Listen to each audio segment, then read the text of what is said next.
So, before kayo magsalita, you take off everything. Yung nasa bahay nyo, sa damit nyo, sa brief nyo, sapatos nyo, lahat that's made in China, do not use it before you open your mouth. So ayan mga pre, ano, kasi ang gobyerno natin mga pre, 'di ba, medyo may problema, okay? Pagdating dito sa gobyerno ng China, okay?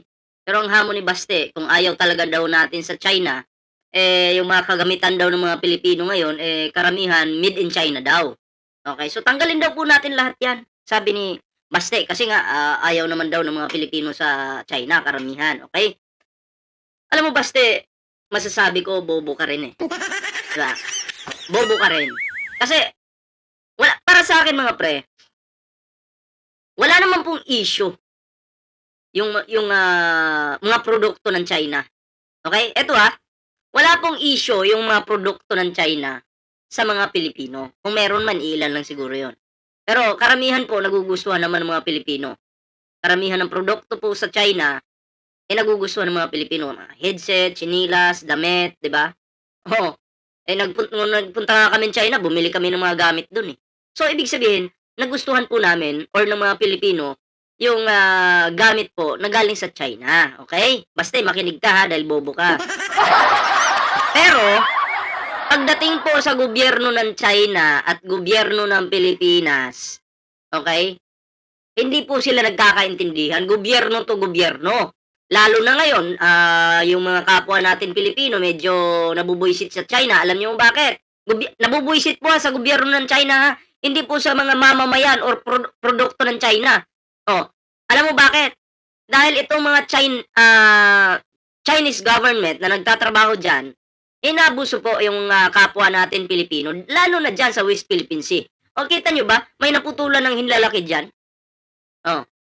Pero pinupuri pa rin nila, hinihimod pa rin ni Baste yung gobyerno ng China, yung puwet ng gobyerno ng China. 'Di ba? So yun po yung kaibahan doon. Pagdating sa produkto po ng China, wala tayong problema diyan. Eh ako nga, galing akong China, bumili ako ng alak, yung parang ano, parang nakakamatay na yung lasa. Matapang, ibig sabihin nagustuhan namin. Oh.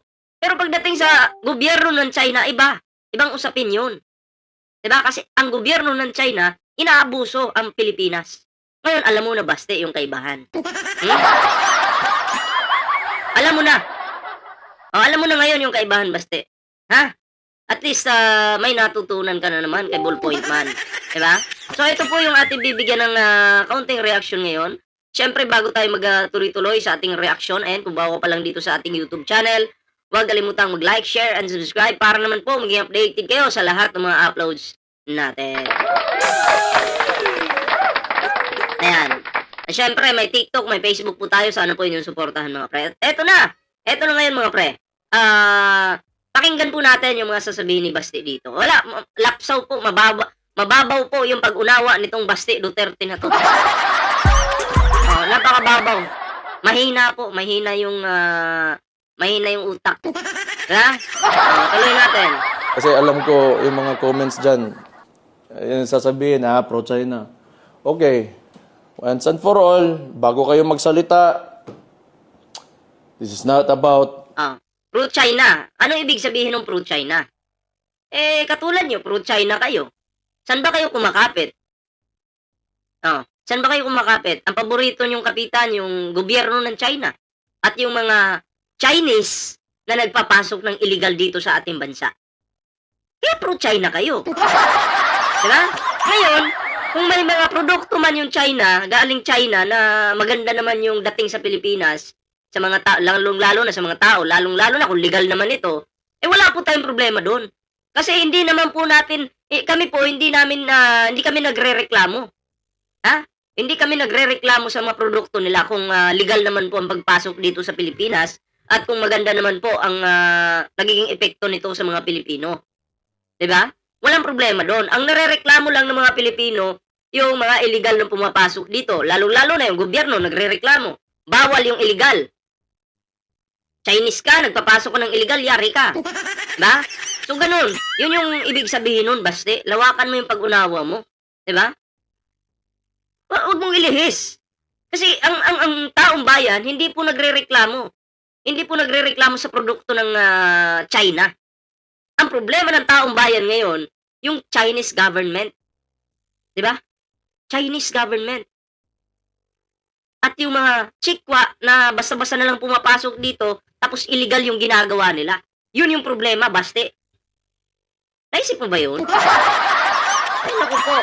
Me being pro-China, but I'm leaning towards economic Mababaw eh. Mababaw yung ano ni Baste. Yung kulang pa to sa kaalaman. Acting mayor ka tapos ganyan ka mag-isip. cooperations rather than military practices. So, before kayo magsalita, Before ka magsalita din, dapat nag-research ka. Hindi mo ba alam, nakatira ka sa Pilipinas? Tapos, hindi naman po nagrereklamo yung yung mga Pilipino about sa produkto ng China. Ang nirereklamo nila yung Chinese government. Yun yung kalaban. 'Di ba? Hindi po yung mga company na pumapasok naman ng legal dito. Hindi po yun. Ha? Chinese government at yung mga chikwa na mga nagpapasok na mga pulburon dito sa ating bansa. Yun yun. 'Di ba? Eh, naku po, baste. Nangyari sa'yo. you take off everything. Yung nasa bahay nyo, Eh, ayaw ko nga. Gusto ko nga eh. Diba? O, alimbawa, itong mic na to. O kung galing mang China ito, Chinese produkto ito ng China, eh bakit ko, diba? Eh bakit ko ano to? Hindi gagamitin? Eh gusto ko nga eh. Maganda yung quality. Diba? O, gagamitin ko siya. Hindi naman po, ang pagbili ko dito, legal. Ang pagpasok nito dito sa bansa, legal. O, diba? So bakit? May problema ba doon? Wala, di ba? Ang problema namin yung Chinese government at yung mga drug lord na pinoprotektahan ng tatay mo. Yun. sa damit nyo, sa brief nyo, sapatos nyo, lahat that's made in China, do not use it before you open your mouth. Wala. Weak to weak. Bobo. Ano? Na-explain na po natin yan, ha? Na-explain na po natin yan. So, tuloy natin. You take off everything that China made. Do not use it. Then you open your mouth. So again, sinasabi ko, it's not about, us against China because China will always be there and the United States will always be there. Sila yung nag-aaway and Nandyan lang daw po palagi yung China. Chinese government, nandito. Totoo naman yan. Nandito palagi sa atin para sakupin tayo. Chinese government. Totoo naman yan. Kaya ng panahon ng tatay mo, muntik nang magkalitsi-litsi yung Pilipinas. Diba? Nakaabang. Oh, pag humina siguro yung depensa natin, lalo na kung naging presidente ngayon, Duterte pa rin. Wala na po. Goodbye na po yung Pilipinas talaga. Diba? Goodbye na po. Muntika na po tayo sa panahon ni Digong. Naku po. Always been there, China. Alam mo naman yung Chinese government kung gaano ka yung mga yan. Gaano man lamang yung mga yan. Diba? May mga company nga dito sa Pilipinas, mga Chinese yung nagmamay-ari. Hindi nagpapasahod ng tama sa mga kapwa natin Pilipino. Tapos sinihimod yung puwit nila. O yun, illegal yun. Illegal yun at pwede tayo magreklamo, pwede nating kalabanin yun. Diba? both countries want control over this territory. We want an independent foreign policy. So, ayun po, no? In-explain na po natin at si Basti talaga medyo weak talaga to. Weak leader. Weak leader, weak mag-isip. Lahat po nasa kanya na. 'Di ba? Weak. Hindi po dapat hangaan. 'Di ba? Mababaw po yung kanyang pag-unawa eh. Saan ka ba naman makakita ng Pilipino dito na nagrereklamo sa produkto ng China? Sige nga. Meron ba? Siguro kung illegal, magrereklamo kami. Pero kung legal naman at okay naman yung produkto nila, ba't magrereklamo? Ang nirereklamo, ulitin ko lang po for the last time, ang nirereklamo po ng taong bayan ngayon, yung gobyerno ng China kasi pasaway, 'di ba? Oo, pasaway. Ginagago na po tayo ng gobyerno nila, 'di ba?